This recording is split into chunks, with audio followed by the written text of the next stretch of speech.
What if England's greatest queen was actually a boy in a dress? In 1543, something happened in a small village that changed history forever. For over 4 centuries, evidence has been mounting. Suspicious graves, hidden records, a body sealed so fast it raised questions. But here's what they don't want you to know. In 2008, someone tried to prove it once and for all, and the request was blocked. By the end of this video, you'll understand why. Imagine being responsible for the life of a royal child and then watching that child die under your care. That's exactly what happened to Catherine Ashley, known as Cat, in the summer of 1543. She wasn't just any governess. She was the woman Henry VIII trusted with his daughter's life, his education, his very future. The king had specific plans for young Elizabeth, and those plans required her to be alive. Overcourt House in Bisley, Gloucestershire was supposed to be a safe retreat from London's plague-ridden streets. A peaceful countryside estate where the 10-year-old princess could study and play away from court politics. But disease doesn't respect royal blood. Within days of arriving, Elizabeth developed a fever that wouldn't break. Medieval medicine offered nothing but prayers and bloodletting. Cat Ashley watched helplessly as the child's condition deteriorated rapidly. The princess's skin burned to the touch, her breath came in shallow gasps, and then, one morning, she simply didn't wake up. The daughter of Henry VIII, the girl who carried Tudor blood, lay dead in a remote village, and Cat Ashley knew exactly what would happen next. Henry VIII didn't forgive failure. He had already executed 2 wives, and countless servants had lost their heads for far lesser offenses. The governess faced a choice that would echo through centuries. What makes this moment even more critical is the timing and location. Bisley in 1543 wasn't like London, where a sick child might be replaced with some orphan from the streets. This was a small, isolated community where everyone knew everyone else's business. The population was sparse, mostly farmers and tradespeople who lived their entire lives within a few miles of where they were born. Finding a replacement for a royal princess would seem impossible, except for one crucial detail. Elizabeth had a companion during her stay, a local boy who served as a playmate and study partner. Contemporary accounts from Bisley's parish records, though fragmentary, mention a red-haired boy from a respectable family who was close to Elizabeth's age and had been specifically chosen for his intelligence and appearance. This wasn't random. Tudor court protocol was strict about who could interact with royal children. The boy had to be from good stock, educated, and similar enough in appearance that his presence wouldn't raise questions. What no one anticipated was that this carefully selected companion would become the solution to an impossible problem. The boy had spent weeks with Elizabeth, observing her mannerisms, her speech patterns, her preferences. More importantly, he had the one physical feature that couldn't be faked: natural red hair, the distinctive Tudor trait inherited from Henry VIII himself. The mechanics of the swap revealed just how desperate and calculated the decision was. According to local legend passed down through Bisley families for generations, Cat Ashley enlisted the help of trusted servants who understood the stakes. They dressed the boy in Elizabeth's gowns, the heavy Tudor-style dresses with multiple layers that could hide body shape. They coached him on how to move, how to speak, how to hold his head at the regal angle Elizabeth had been taught. The real Elizabeth's body needed to disappear immediately. No coffin makers could be consulted, no priest could perform last rites, no official death could be recorded. They buried her in the garden under cover of darkness, in a location that would later become the site of that mysterious discovery in the 1870s. Within 3 days, Henry VIII arrived at Overcourt House, expecting to see his daughter. And he did. Or so he thought. The boy stood before the king, curtsied as Elizabeth would, spoke in the high voice he'd been practicing. And Henry VIII saw what he expected to see. But here's what makes this even more chilling. This wasn't just a temporary deception meant to last a few days until they could figure something else out. This was permanent. The boy couldn't ever go back to being himself. From that moment on, he was Elizabeth Tudor, and one mistake would mean death not just for him, but for everyone involved in the conspiracy. And this brings us to the most disturbing question. How do you hide a male body in a female role for 45 years? The human skeleton doesn't lie, and that's where the forensic evidence becomes impossible to ignore. Male and female skeletal structures diverge significantly during puberty due to hormonal differences that affect bone growth, density, and proportions. Testosterone causes the growth plates in long bones to close later in males, resulting in greater height. The average English woman in the 16th century stood between 4 feet 8 inches and 5 feet 2 inches tall. Elizabeth I was documented by multiple sources as being unusually tall, with some accounts placing her at 5 feet 10 inches or even taller. Spanish ambassador Alvaro de la Cuadra, in a dispatch to King Philip II, dated 1562, described Elizabeth as tall of stature and noted that her height was remarkable for a woman of English birth. But height alone isn't the smoking gun. The real evidence lies in proportions. Males develop broader shoulders and narrower hips due to the way the pelvis forms during puberty. The female pelvis widens to accommodate childbirth, creating a wider hip-to-shoulder ratio. Males maintain a broader shoulder-to-hip ratio throughout life. Look closely at Elizabeth's portraits, and there are hundreds of them, and you'll notice something strange. Every single portrait from her teenage years onward shows her in clothing specifically designed to obscure her body's proportions. The famous portraits painted by artists like Nicholas Hilliard and Marcus Gierertz the Younger show a progression of increasingly elaborate clothing designed to mask physical reality. The ruffs around her neck grew larger with each passing decade, eventually reaching absurd proportions that required wire frameworks to support them. These weren't just fashion statements, though historians have tried to explain them that way. The ruffs served a specific purpose. They drew the eye upward and away from the shoulder line. The enormous puffed sleeves, called trunk sleeves, added artificial width to the upper arms and shoulders, creating a more rounded, feminine silhouette. But perhaps most telling was the development of the farthingale, a stiff hooped petticoat that extended the skirts outward from the waist. This device, which became mandatory in Elizabeth's court, created an artificial hip width that a male frame lacked naturally. The bodice became increasingly rigid and structured, essentially creating a shell that bore no relation to the body underneath. French ambassador André Hurault de Metz, who met Elizabeth in 1597, wrote in his journal that her dress was so stiff and elaborate that one could not discern the true shape of her form beneath. He noted that her hands, which she left uncovered, were long and slender, but large for a woman, with visible veins and prominent knuckles. Then there's the medical silence that screams volumes to any forensic investigator. Elizabeth I lived to be 69 years old, an impressive lifespan for the 16th century. She had a team of royal physicians, including Dr. Rodrigo Lopez and later Dr. John Dee, who were supposed to document her health in detail. Royal medical records from this period were meticulous because the monarch's health was a matter of state security. Yet there exists not a single medical record documenting Elizabeth experiencing menstruation, pregnancy complications, or any female-specific health concerns. This isn't just unusual, it's impossible. Even if she never married or became pregnant, a woman living 7 decades would have medical documentation of her monthly cycles, especially since irregular or stopped menstruation was considered a serious health concern requiring treatment. When Elizabeth fell critically ill with smallpox in October 1562, creating a succession crisis, the physician's notes focus on her fever and skin lesions, but make no mention of her reproductive health or how the illness affected her cycle. This absence becomes even more suspicious when you compare it to medical records of other royal women from the same period. Mary I, Elizabeth's half-sister, has extensive documentation of her menstrual irregularities and phantom pregnancies. But for Elizabeth, nothing. It's as if that entire aspect of female biology simply didn't apply to her. And that silence points to only one conclusion: there was nothing to document. In 1870, something happened that should have been front-page news across England, but instead was quietly swept under the historical rug. Workers renovating the garden at Overcourt House in Bisley, the same location where Elizabeth stayed in 1543, broke ground to install new landscaping. At a depth of approximately 3 feet, their shovels struck stone. What they uncovered was a stone coffin, roughly 4 feet in length, perfectly sized for a child. When they opened it, and this is documented in local parish records maintained by Reverend Thomas Keeble, they found the skeletal remains of a young girl approximately 8 to 10 years old. But here's what made this discovery explosive. The skeleton was dressed in Tudor-era clothing. Not just any clothing, but garments that, according to the workers who saw them, bore embroidery and fabric quality far beyond what a village child would wear. The dress had deteriorated significantly after 3 centuries underground, but fragments of silk brocade and gold thread were still visible. This wasn't a peasant's burial. This was someone important, someone whose death needed to be hidden quickly and quietly.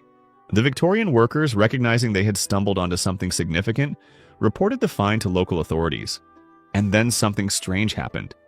The authorities ordered the coffin reburied immediately in the same location without any official investigation or documentation. Why would officials in the 1870s, 3 centuries after the alleged swap, want to suppress this discovery? The answer lies in what the skeleton represented.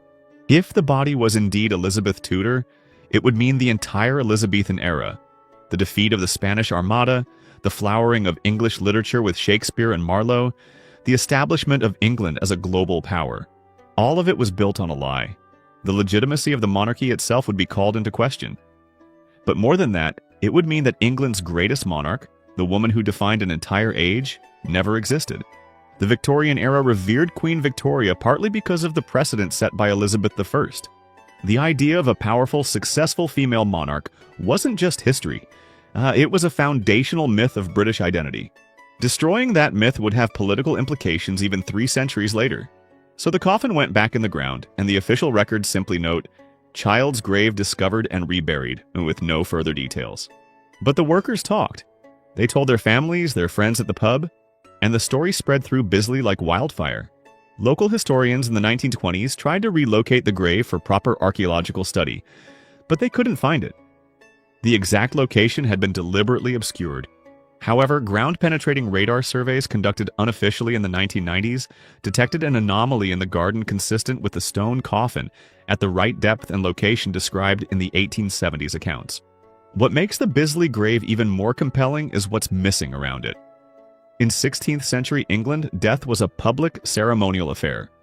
When a child died, especially a child of any social standing, there would be records. The parish register would document the death, the burial, the family name. Church records would show payment for the burial plot and funeral services. There would be a marked grave in consecrated church ground, not a secret burial in a private garden. Yet Bisley's parish records from 1543 show no such entry for any young girl of noble birth dying that summer. The church cemetery has no unidentified graves from that period. The absence of a recorded death is just as telling as the presence of a hidden grave. Someone with authority ordered that this death must never be officially acknowledged. And in Tudor England, only one person had the authority to make a royal death disappear: the king himself. But here's the twist. If Henry VIII knew his daughter had died and approved a substitution, why keep it secret? The king had already divorced 2 wives, executed 2 more, and broken with the Catholic Church to ensure male succession. He wasn't above controversial decisions, unless he didn't know. Unless Cat Ashley and her conspirators succeeded in fooling even the king. And by the time anyone realized what had happened, the deception was too deeply embedded to undo without triggering a national crisis. Now we need to address the most disturbing question. Why would Elizabeth I refuse marriage with such absolute determination that it became her defining characteristic? History books present the Virgin Queen narrative as a brilliant political strategy. By remaining unmarried, Elizabeth kept foreign powers guessing, maintained her independence, and avoided the fate of her sister Mary, whose marriage to Philip II of Spain was deeply unpopular. But this explanation falls apart under scrutiny. Every single one of Elizabeth's advisors, including her trusted Secretary of State William Cecil, begged her to marry and produce an heir. Parliament formally petitioned her multiple times to wed. The pressure wasn't just political preference, it was desperate necessity. Without an heir, England faced civil war upon her death. Elizabeth knew this. She understood the stakes better than anyone. Yet she refused every suitor, no matter how advantageous the match, no matter how much political pressure was applied. King Philip II of Spain, Eric XIV of Sweden, Archduke Charles of Austria, Duke Francis of Anjou, all were rejected. These weren't minor nobles, these were powerful rulers whose alliances would have secured England's position in Europe. So why say no to all of them? The answer becomes clear when you consider what marriage would have required: consummation. A royal marriage in the 16th century wasn't legally binding until physically consummated, and witnesses, yes, actual witnesses, were often present to confirm the marriage was completed. The wedding night was a matter of state importance because the legitimacy of any future heirs depended on proving consummation occurred. A biological male could never survive this scrutiny. The deception would be exposed in the most intimate, humiliating way possible, and the consequences would be catastrophic. Not just execution for fraud, but war with whichever foreign power's prince had been deceived. Elizabeth would have understood this from the moment she reached marriageable age. Every proposal, every courtship, every political negotiation about marriage was a ticking time bomb that could destroy everything. So she developed elaborate strategies to refuse while appearing to consider the offers. She played suitors against each other, used negotiations to secure political advantages, and created the myth of the Virgin Queen married to England. Dr. John Dee, her court astrologer and advisor, conveniently provided astrological readings suggesting marriage would be dangerous to her health. Her ladies-in-waiting spread rumors that Elizabeth had taken a vow of virginity, but the most revealing evidence comes from the physical precautions she took to ensure no one ever saw her undressed or examined her body. Contemporary accounts describe Elizabeth's paranoia about physical privacy in almost pathological terms. Sir Robert Cecil, son of William Cecil, wrote in his private papers that the Queen would not permit any physician to examine her person, even when gravely ill, and became enraged at suggestions she must be examined for medical necessity. When smallpox struck her in 1562, nearly killing her and leaving her face scarred, she initially refused to let physicians treat her at all. Only when she fell unconscious did they finally apply treatments, to her face and hands only. The royal physicians, including Dr. Berkow, who was called from Germany specifically for his smallpox expertise, noted in frustrated letters that the Queen's modesty was beyond all reason and prevented proper medical care. She recovered despite inadequate treatment, but the incident established a pattern. Elizabeth would rather risk death than allow physical examination. She banned mirrors from most of her rooms, required extremely dim candlelight in her private chambers, and flew into violent rages if anyone entered her bedchamber unannounced. Her ladies-in-waiting had strict instructions never to speak of anything they saw while helping her dress. This wasn't normal modesty. This was someone living in constant fear of exposure. And that fear had a foundation. Male bodies don't just differ in skeletal structure. They have visible characteristics that no amount of clothing can completely hide. Facial hair presented a constant, daily challenge that would have required meticulous attention. Males produce significantly higher levels of testosterone, which stimulates hair growth on the face, chest, and body. While some women experience mild facial hair growth, the pattern and density are distinctly different from male beard growth. Elizabeth I solved this problem through a cosmetic routine so extreme it literally poisoned her. The famous Mask of Youth, her signature white face paint, wasn't just makeup, it was a disguise. The formula combined white lead, also called Venetian ceruse, with vinegar to create a thick paste that was applied in multiple layers. Lady Anne Clifford, who served at court, described in her diary how the Queen's face paint was laid on so thick that one could not see the skin beneath, nor any line or feature of her natural face.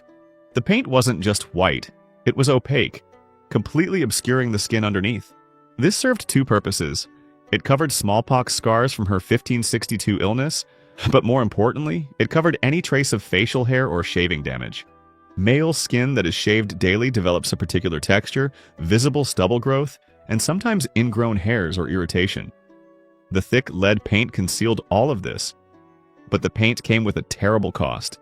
Lead poisoning was well documented even in the 16th century, yet Elizabeth refused to stop using ceruse despite her physician's warnings.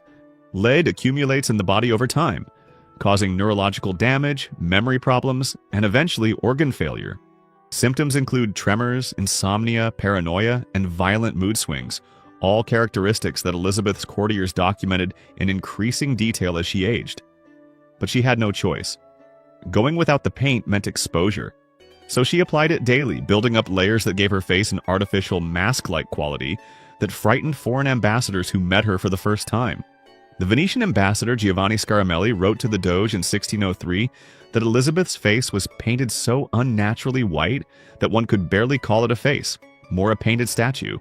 But the face paint was only part of the deception. Elizabeth's hair, or rather her lack of it, required an even more elaborate solution. By her 30s, she had reportedly lost most of her natural hair, but the pattern of hair loss raises questions. Female pattern baldness typically causes thinning across the scalp, especially at the crown and part. Male pattern baldness follows a different trajectory, receding at the temples and crown in a distinctive M-shape pattern. Multiple accounts from courtiers suggest Elizabeth's hair loss followed the male pattern. The wig collection Elizabeth maintained was extensive and carefully managed. She owned over 80 wigs, all made from human hair dyed to match the Tudor red-gold color. These weren't simple hairpieces, they were elaborate constructions that took hours to style and position. But here's what's fascinating from a forensic perspective. She refused to let anyone except her most trusted ladies touch or style the wigs, and she never appeared without one after her early 30s. Even in her private chambers, even when gravely ill, the wig stayed on. The Spanish ambassador mentioned in a 1597 report that he had been granted a rare private audience with Elizabeth and was shocked to see that even in her supposedly informal morning attire, she wore a full wig styled as elaborately as if she were holding court. Why such extreme commitment to a hairpiece unless the natural hair underneath would reveal something damaging? Male pattern baldness in the 16th century wasn't treatable, and there was no cosmetic solution beyond wigs. If the person wearing the crown was a biological male reaching middle age, the characteristic male baldness pattern would be impossible to hide without a permanent wig. But all of this, the paint, the wigs, the elaborate clothing, raised questions among those close to her. And there's evidence that some people suspected the truth but chose to remain silent. Robert Dudley, Earl of Leicester, was Elizabeth's closest confidant and rumored lover for decades. Their relationship was the subject of endless court gossip and scandal. Many believed they would marry, especially after Dudley's wife Amy Robsart died under suspicious circumstances in 1560, freeing him to wed. Yet Elizabeth never married him, despite clear affection and his obvious desire for the match. Why? The conventional explanation is political. Marrying a subject would have diminished her power and angered foreign allies.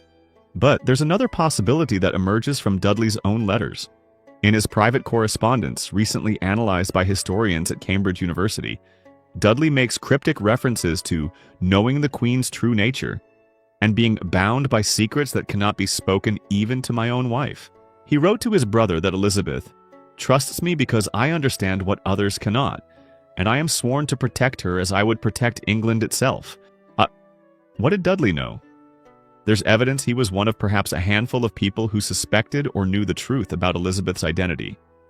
His absolute loyalty, despite never achieving the marriage he wanted, suggests he was complicit in protecting a secret of monumental importance.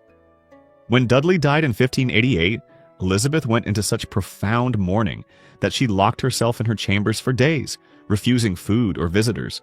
This wasn't just grief over a friend. This was the loss of someone who knew her true self and helped maintain the deception for decades. The medical records, or rather, the deliberate absence of them, tell their own story. Every European monarch of this period had detailed health documentation maintained by royal physicians. These records weren't just for treatment, they were legal documents that could prove or disprove everything from pregnancy to cause of death.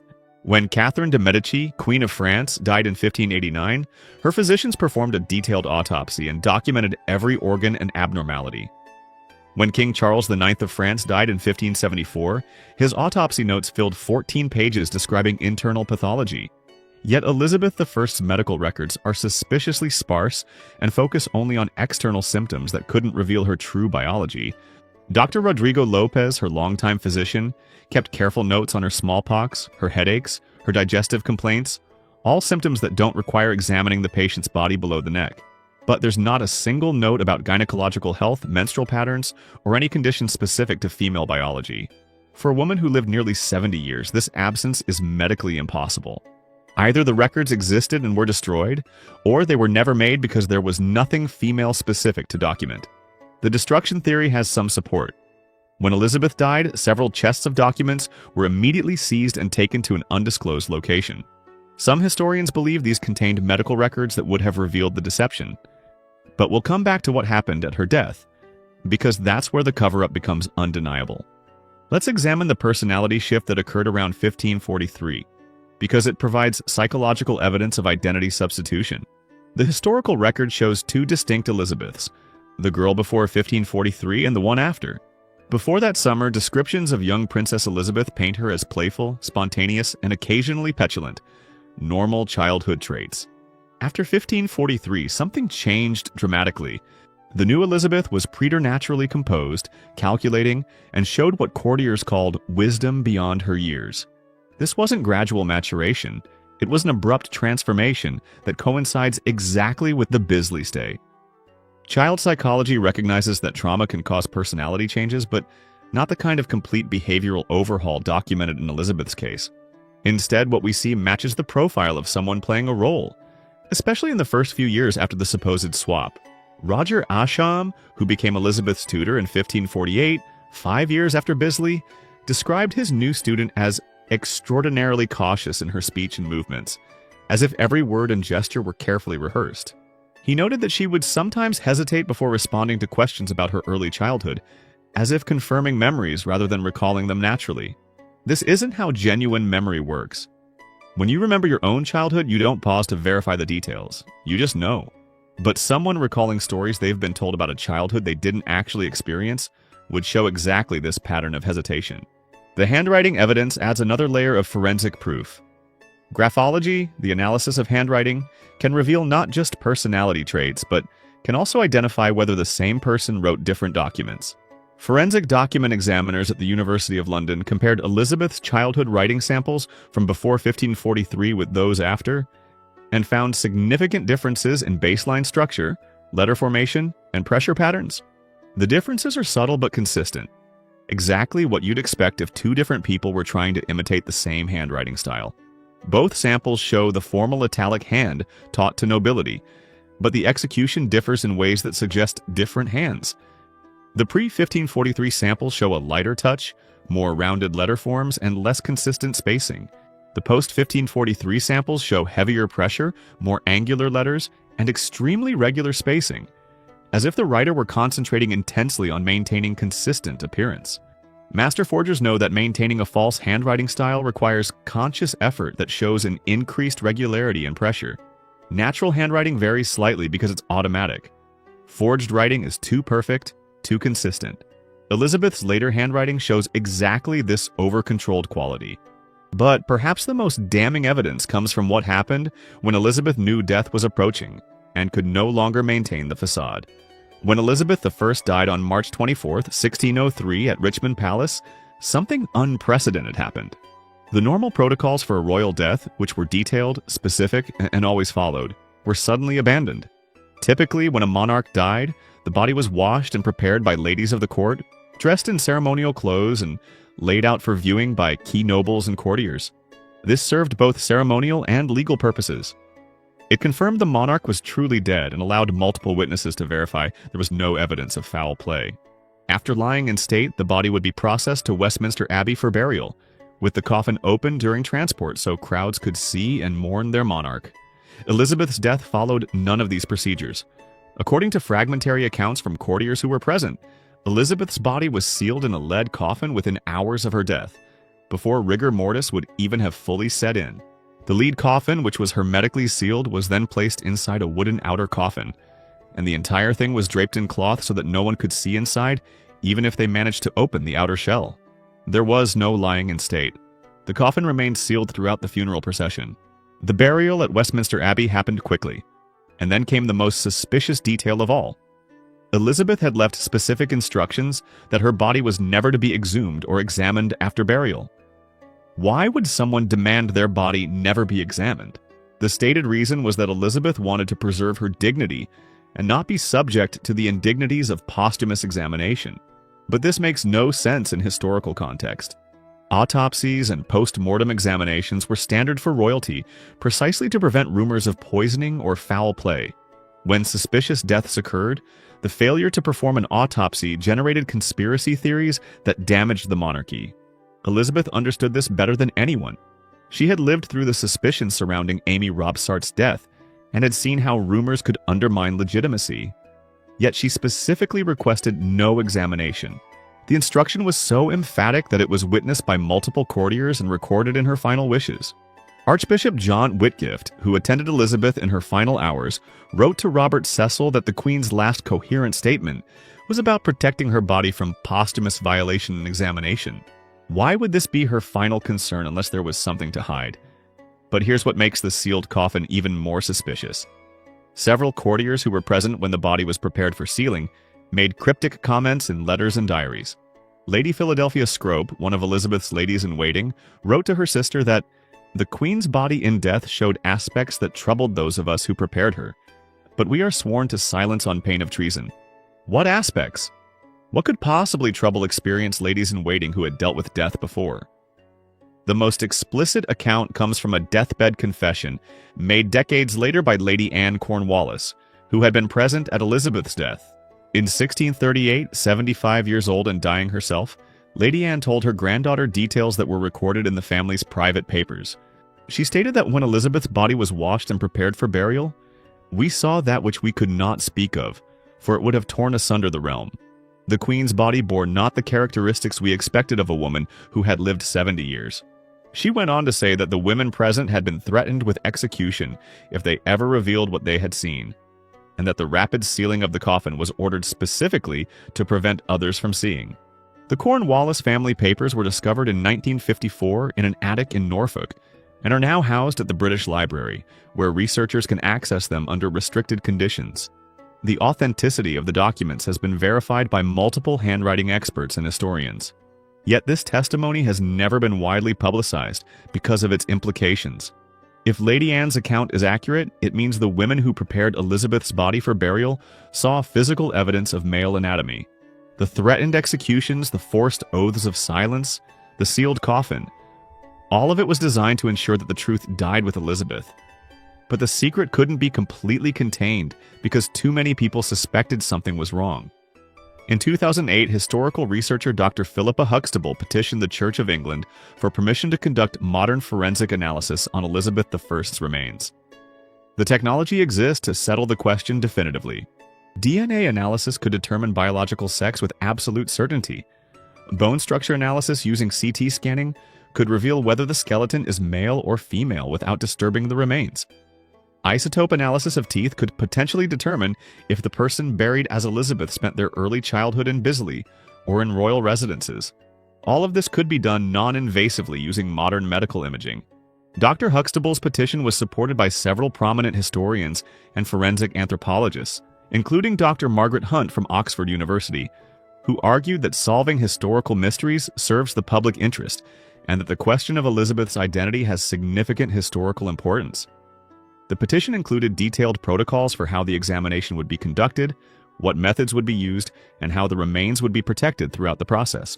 It was a reasonable, scientifically sound proposal that would finally answer a 400-year-old question. The Church of England's response? A flat rejection with no detailed explanation. The official statement simply said that disturbing the remains of Elizabeth I would be inappropriate and disrespectful to her memory. But here's what's interesting. The Church of England has approved exhumations of other historical figures for scientific study, including Richard III, whose remains were exhumed in 2012 and subjected to extensive analysis. Why examine Richard III but not Elizabeth I? The difference lies in what the examinations might reveal. Richard's examination confirmed historical accounts and settled questions about his physical deformities and cause of death. Elizabeth's examination could potentially overturn 4 centuries of accepted history and destroy one of England's foundational myths. The refusal to examine suggests that authorities either believe the Bisley Boy theory has merit and don't want it confirmed, or they fear the chaos that would result from confirming it. Because think about what confirmation would mean. Every treaty Elizabeth signed, every law she enacted, every decision made during her 45-year reign would be called into question. Was her coronation legitimate? Were her edicts legally binding? What about the acts of succession and the religious settlement? The entire Elizabethan era, which shaped modern England in profound ways, would be revealed as having been built on a fraud. Shakespeare dedicated works to her. The defeat of the Spanish Armada became a defining national myth. The expansion of English trade and the beginning of colonial ventures all happened under her rule. All of it would be tainted by the revelation that the monarch wasn't who everyone believed she was. That's why the coffin stays sealed. That's why the church refuses examination. That's why the truth, if it is indeed what the evidence suggests, will probably remain officially unconfirmed forever. Because some secrets are too dangerous to reveal even when the technology exists to prove them beyond any doubt. If this investigation has made you question what else we've been told about history, then hit that subscribe button because we're digging into more buried truths the textbooks won't tell you. Drop a comment with your theory about what really happened in Bisley. Do you think the evidence proves the swap? Or is there another explanation for all these coincidences? And smash that like button if you want to see more deep dives into historical mysteries that make you rethink everything you thought you knew. The algorithm needs to see that people want real research, not just the sanitized versions we're fed in school. Your engagement literally determines whether we can keep investigating these stories or not. So don't just watch and disappear, make your voice count.